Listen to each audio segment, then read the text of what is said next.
প্রায় ১.৫ কোটি টাকা ব্যয়ে নির্মিত ডুমুরনগর আরডি ব্লকের নবনির্মিত দালানবাড়ির ব্যাপক ফাটল দেখা দেওয়ার পর তড়িঘড়ি শুরু হয়ে যায় জোড়াতালির কাজ। এমন কি অবস্থাতে ওই ১.৫ কোটি টাকায় নির্মিত ডুমুরনগর ব্লকের ছাদ চুঁয়ে জল পড়ছে। ফলে ডুমুরনগর ব্লকের বাড়ি নির্মাণে এই দুর্নীতির বিষয় নিয়ে বিগত দিনে সংবাদ মাধ্যমে প্রকাশিত হয়েছিল, যার দরুন উক্ত সংবাদের জেরে এবং তার সত্যতা খুঁজে পেয়ে শেষমেশ মাঠে নামল রাইমাবেলীর কংগ্রেস দল। শুক্রবার গন্ডাছড়া মহকুমার রাইমাবেলী ব্লক কংগ্রেস এবং যুব কংগ্রেসের একটি প্রতিনিধি দল ওই ব্লকের দুরবস্থার চিত্র প্রত্যক্ষ করার পর গন্ডাছড়া মহকুমার আরডি বিভাগের এসডিপিওর বরুণ দেববর্মার সঙ্গে সাক্ষাৎ করে ৪ দফা দাবি সম্মিলিত একটি দাবি সনদ তুলে দেন। দাবিগুলির মধ্যে উল্লেখযোগ্য দাবিগুলি সংবাদ মাধ্যমের সামনে তুলে ধরেন ব্লক কংগ্রেসের প্রতিনিধি দল।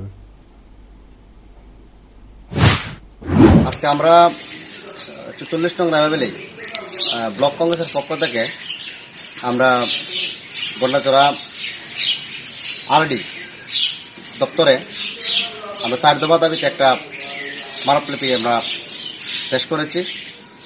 এই দাবিগুলির মধ্যে উল্লেখযোগ্য হল ডুমুরনগর ব্লকের যে নতুন দালান বাড়ি নির্মাণ হয়েছে তা অত্যন্ত নিম্নমানের হয়েছে, তা ভেঙে পুনরায় আবার নতুন করে নির্মাণ করার জন্য আমরা রাইমাবেলী ব্লক কংগ্রেসের পক্ষ থেকে আমরা আবেদন করছি।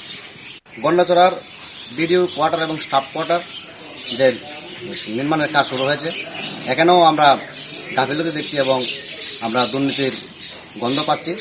সঠিকভাবে যাতে করা হয় আমরা দাবি রেখেছি। এবং গন্ডাছড়া ৩০ গ্রামে একটি বস কালভার্ট নির্মাণ করার জন্য আমরা দাবি রেখেছি। এবং সর্বশেষ আমরা দাবি রেখেছি ২০১৮ থেকে ২০২৩ পর্যন্ত যে বিগত অর্থবর্ষের যে উন্নয়নমূলক কাজগুলি হয়েছে, এই কাজগুলি একটা আমাদের যে ওয়ার্ক অর্ডার কপি, এস্টিমেট কপিগুলি আমাদের প্রদান করার জন্য জনগণের সামনে সম্মুখে পেশ করার আমরা দাবি রেখেছি। তাই আমাদের এসডিও সাহেব দাবিগুলি যুক্তিগত